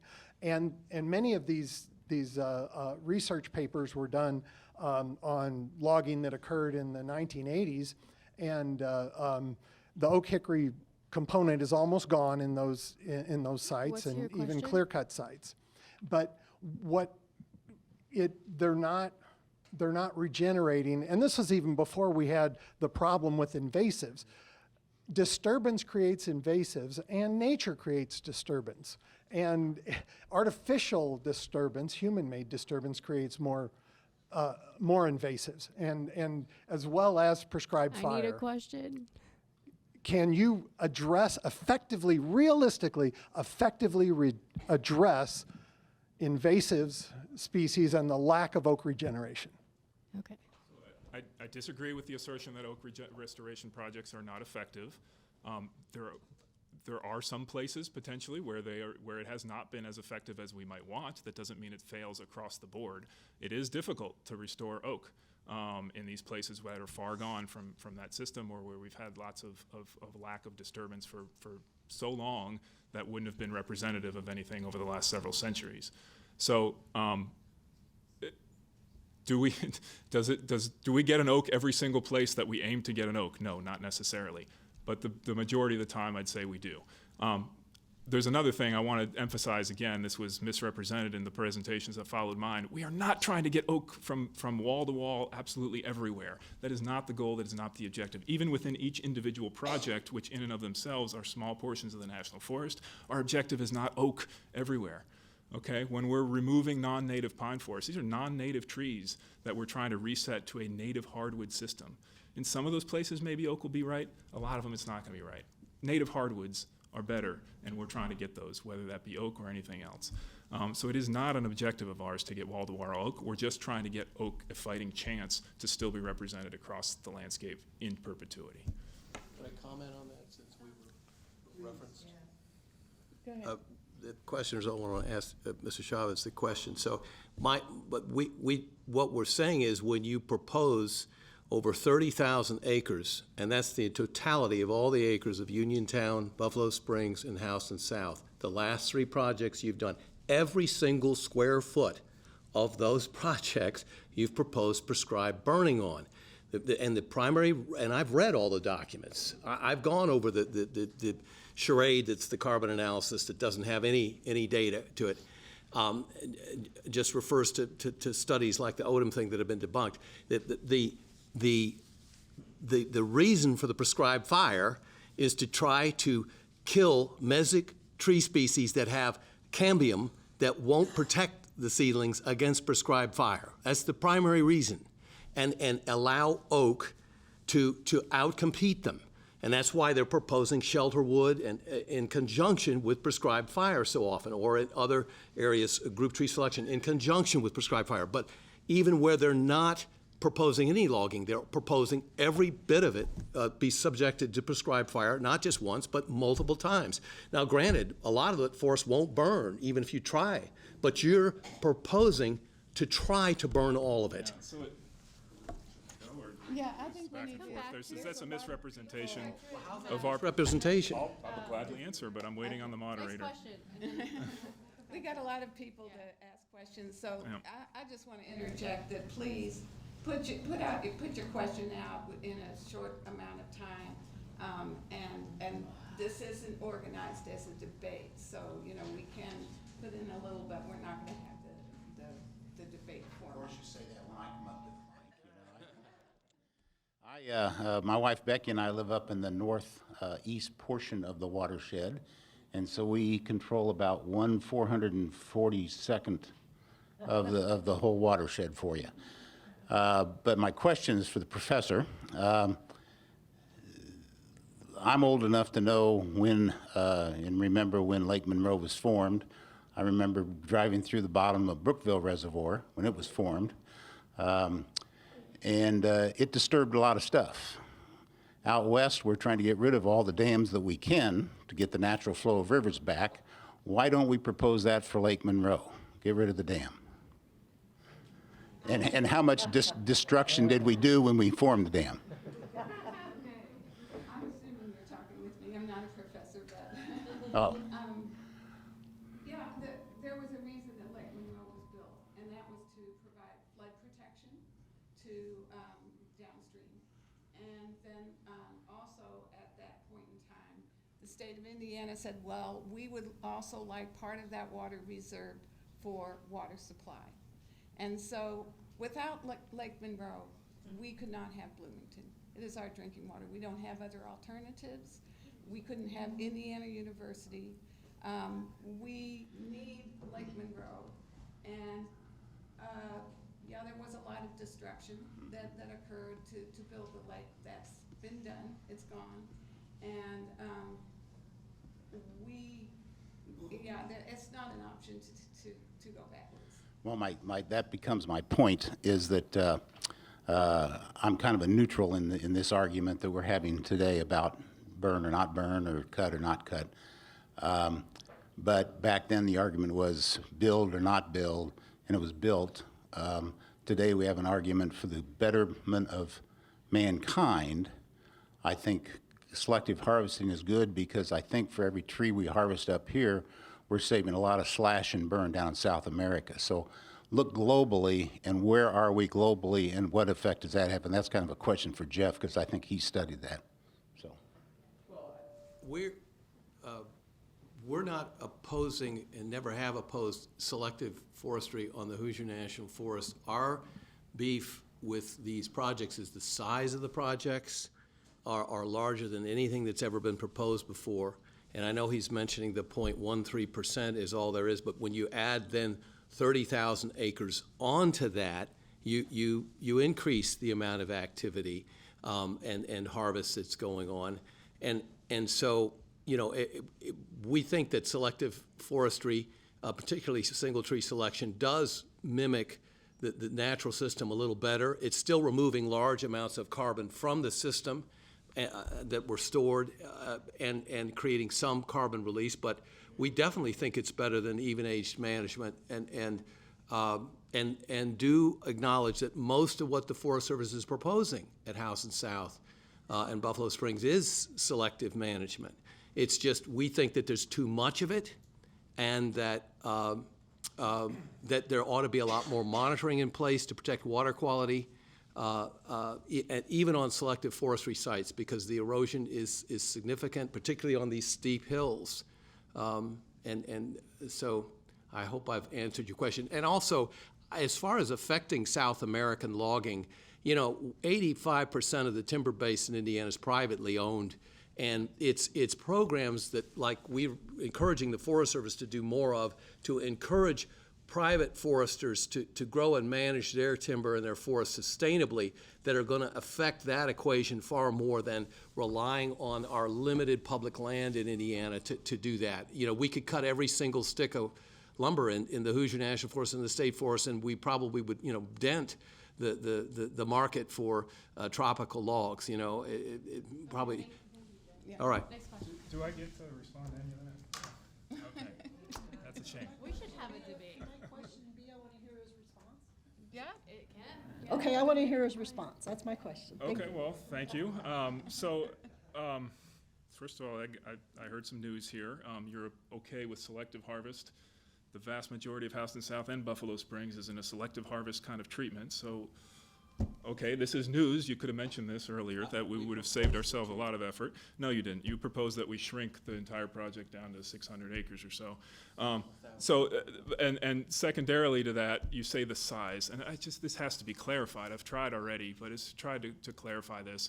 So something like a Houston South, for example, roughly 4,000 acres of silvicultural treatments and all different sorts of treatments, about 13,000 acres of prescribed fire across there. So we are required by the National Environmental Policy Act to analyze the effects that our actions that we propose are going to have on a whole suite of every type of resource, wildlife, cultural resources, historic resources, water, et cetera, analyze all of that. We look at a chunk of that size to analyze in order to make our analysis more effective. If we're looking at it as a 200 acres here, fully analyze that, okay, now we're gonna go look at 200 acres over here and analyze that. No, we're looking at the whole thing. The pace of implementation is not going to change above that tiny, minute level that I've explained before. And the 13,000 acres piece, that is prospective. That was an analysis that would allow us to potentially burn within that area. A lot of that is private land. We are not going to touch anybody's private land unless the private landowner wants us to, and in which case we do have authorities. I'm not finished. Unless we have authorities to do if the private landowner would like us to. Okay, and then in the rest, the parts that's on national forest, that doesn't mean we're going to burn every acre. We're going to plan specific burn plans in smaller pieces within that bigger chunk of land. And when we do implement, so then you're leaving out pieces there, and then when we implement the burns themselves, it's a whole mix depending on what you have on the landscape. It is not New Mexico. We don't live in New Mexico. We don't have those forests. We don't have the climate. We don't have any of that. It is a system where you're going to have burning that occurs in a very much a mosaic type of pattern. Within the burn itself, you'll have some areas that are a little more intensely burned and burn more of the duff. You'll have areas that just burn a very tiny part above at the top layer, and you'll have some areas that don't burn at all. The fire doesn't carry through there. It creates a mosaic, something that a natural fire would have done in the past. And I know natural is a loaded word, right? But the fact is the fire has been on the landscape for thousands of years, whether it was lit by Native Americans or by lightning. Our systems are adapted to it. Keith Gobert with the Friends of Lake Monroe. Sherry, okay? Sherry, you've brought up the initiative from Biden to preserve mature trees and old growth forest. I was wondering if you could give us any more information, maybe the status of that initiative, and then Mike, if you could respond, if that initiative passed, what would be its effect on your management plan and including the Houston South project? Okay, I'm going to start with that. It's an executive order, so it doesn't get passed or not. It has been issued, and there have been, that has come down to, and Mike, you probably have more on this, but it's come down to the National Forest, and they have directed the National Forest to change their management plans to preserve future, and Mike's correcting me, and so I'll let him do that. But, because I haven't tracked this all the way. I listened to webinar with the director of the National Forest, and that is what I learned from that webinar. But yes, so this to me is very, very much a conflicting issue, and how that comes down to the ground level is a very different thing, because what we see is we have ideas about preserving the carbon storage in old growth and mature trees, and then we have from the bottom up an idea that we need to create more young forests and by removing these old trees. So this is kind of a conflict that I see between the administration and the agency itself. Mike, do you have more information on that initiative? Yeah, so Sherry's right, it's an executive order, so it's not a bill passed by Congress, but President Biden issued it a couple years ago now. It is Earth Day, happy Earth Day. We're on the actual anniversary of the signing of that executive order. So one thing that, the way the Forest Service is implementing that executive order, which says multiple things, but one of the things it does deal with is old growth forests across the United States on Forest Service properties and on Bureau of Land Management as well. So the way the Forest Service is dealing with that is we launched a process in December of last year, it's ongoing right now, which proposes to amend every forest plan in one swoop, basically, by the end of this year or very beginning of next year, to protect old growth and old growth character where we have it on the National Forest System. It does not propose that just because you have old growth or because you have old trees, which is not necessarily the same thing, that you therefore cannot manage it, cannot protect it, cannot take actions. You just have to have a rationale for it that the actions you would be taking to protect and promote and preserve that old growth in perpetuity are necessary, that those actions would be necessary, and they're not driven by an economic purpose. None of our timber sales, none of our planning projects have been for a very long time, I can't speak for forever, but for a very long time have been driven by economic. They're driven by ecological needs that we see on the landscape. So the forest plan has not been amended yet. It will be by late this year, beginning of next year. So that's a process that's underway. I believe there's another comment period coming in, I don't want to give a date because I'll get it wrong, but in another month or so, as the draft of the EIS comes out in May or June.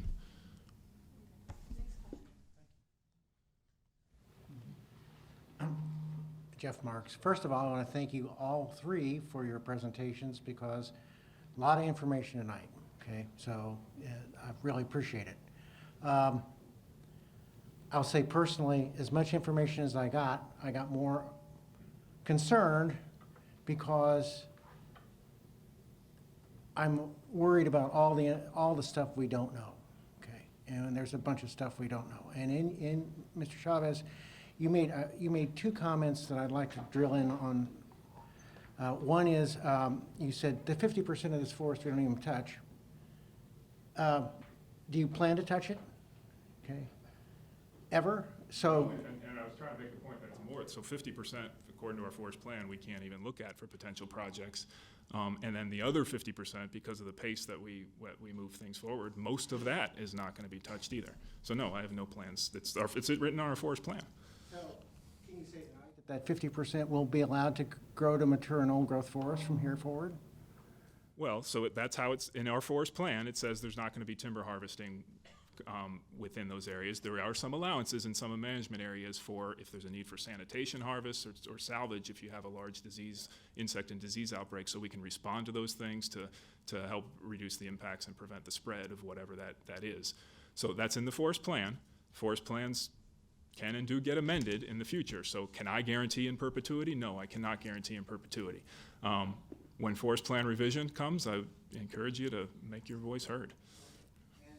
Secondly, okay.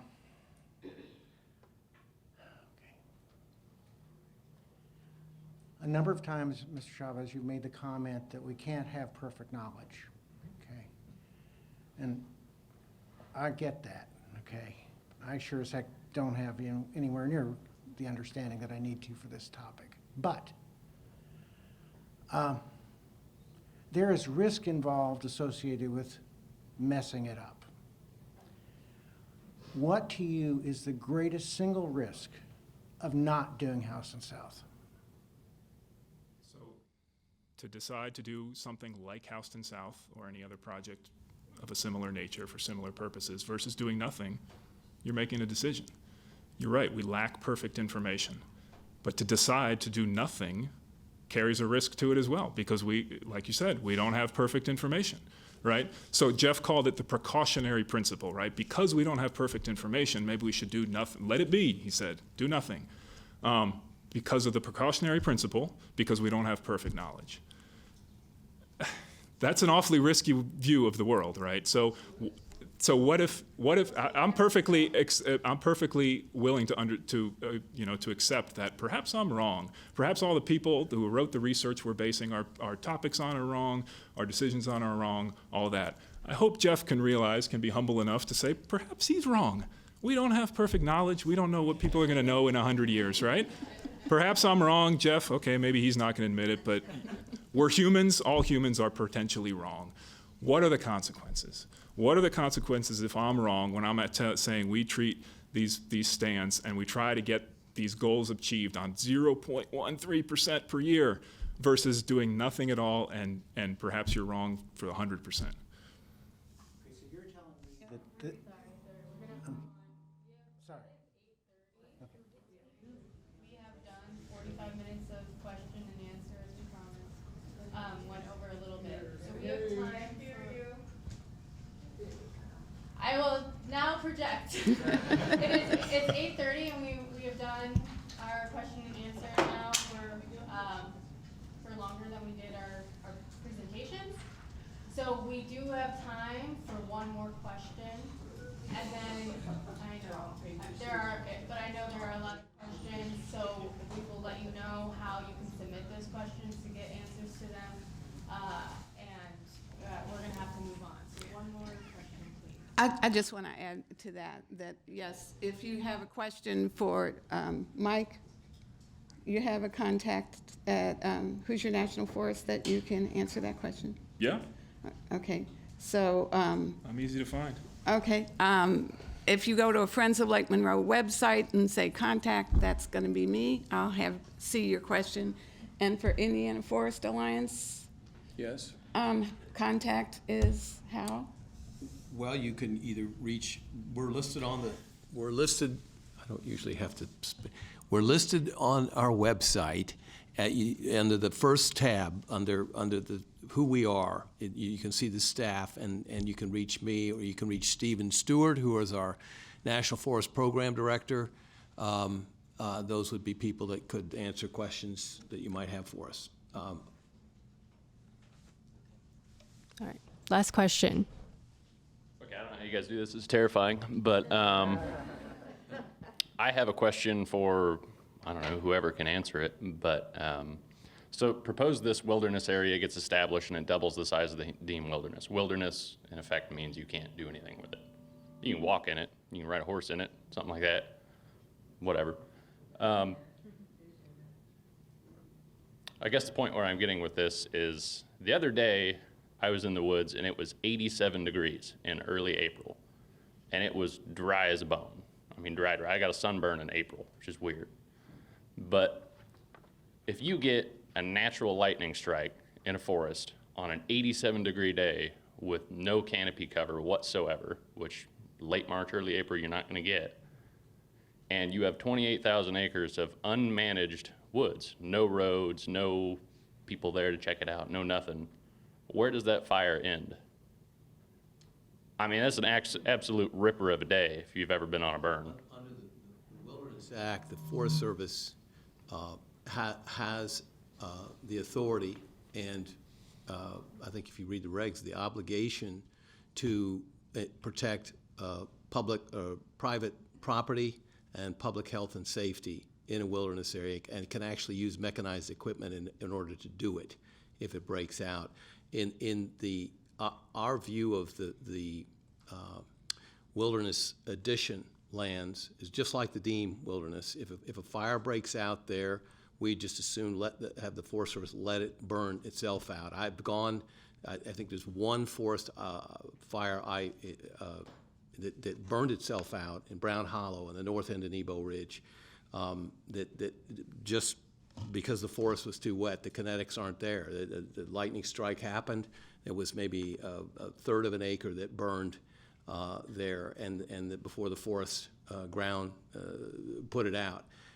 So the Forest Service has the discretion to let fires burn, but they are supposed to protect public health and human health and private property. And because of the roads that ring the entire wilderness proposal and the 10 non-wilderness corridors that go through the proposal, they would actually be able to access any fire long before it started sweeping across 28,000 acres if they wanted to, with trucks and with things that they needed to use. But in a wilderness area, there are no roads, correct? There are non-wilderness corridors in the wilderness edition that are actually outside of the wilderness area that were written into the bill. So I guess I'll just say one more 200 feet thing. wide. Those fires do not go out on themselves half the time. People go and they put them out because I have gone and put them out. Yeah, well, our people put our lives on the line so that you guys can be safe. When was the last 28,000 acre fire in Indiana? Well, Just a minute. it'll be in the coming years, don't you worry. Excuse me. I would like to comment on that. A couple years ago, I did pull the data from Hoosier National Forest on fires. Most of those fires were associated with campfires or some type of activity like that. It's very unusual to have a lightning strike that would cause a large fire because, as Jeff pointed out earlier, in Indiana, when we get lightning, we get rain associated with it. That's very different, say, than when we talk about what's out west, where rain, and the period of time that I worked out in the forest out west, rain just didn't even happen. Now that's changed somewhat with climate change, but the big fires that were earlier on associated with lightning were dry lightning that happened out west. That's not what we get here. So, but with climate change, Thank you all for okay. your questions, and we're going to give each of these speakers 30 seconds for any last remarks and a reminder on how to reach them so that you can direct your questions that you were unable to ask to them. We're 30 minutes past our reservation. All right, Mike. What, I get 30 seconds? You get 30 seconds. Okay, so thank you, Sherry and Jeff, for inviting me to this. They reached out to me, or Sherry did anyway, to tell me they were planning on putting a forum on about the future of Hoosier National Forest and would I speak. So I agreed to speak, but I told her, or asked her, to consider that since this is about the national forest and its future, and that's what they want this forum to be about, why not reach out to other speakers who might have a differing view of what that future is? There are a great many groups. Houston South has popped up several times today. We know that Friends of Lake Monroe and IFA are opposed to that project. 17 different conservation organizations and other groups, as well as a whole bunch of individual, private individuals, spoke out and supported that project Mike, officially. how do we reach you? Okay, michael.chavis@usda.gov. Thank you so much. And let's give Mike a round of applause.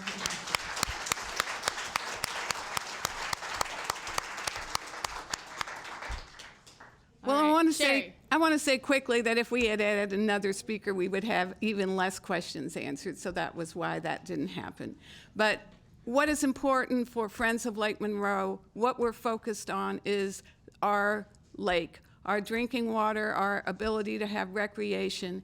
And so I think that taking a chance on some questionable actions in the Hoosier National Forest is not worth the risk of polluting our water supply and fooling with the recreation in our lake that is already damaged. All right, I live in Bloomington. I drink this water, as does my wife, and my kids drink this water straight from the tap. We live here. I have no interest in risking our water quality. There is no risk to our water quality from this project. Sherry, how do we reach you? You can reach me by coming to our website, Friends of Lake Monroe. If you Google Friends of Lake Monroe and look for the thing that says contact, you'll contact me. All right. Thank you, Sherry.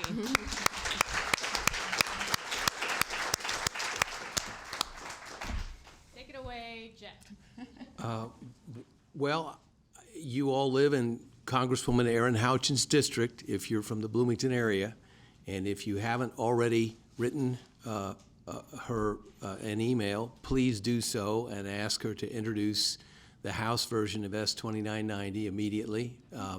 She was going to do that last week, and it got sidetracked by the Mayorkas impeachment and 2 foreign aid bill debates. So let's get her back on track. And that bill won't stop the issue of how to manage the recreation area, which will allow for some silviculture and prescribed burning. So there's going to be that's going to continue. But the priorities under the bill are it has to protect the water of Lake Monroe and promote recreation, maintain the aesthetics and the ecological value, the forest value. So How do we reach you, Jeff? you could reach me at jeff@indianaforestalliance.org. jeff@indianaforestalliance.org. So please write to Congresswoman Houchin. Ask her to introduce the bill. Thank you, Jeff. And thank you, everyone, for coming. Let's keep this conversation going and have a good night.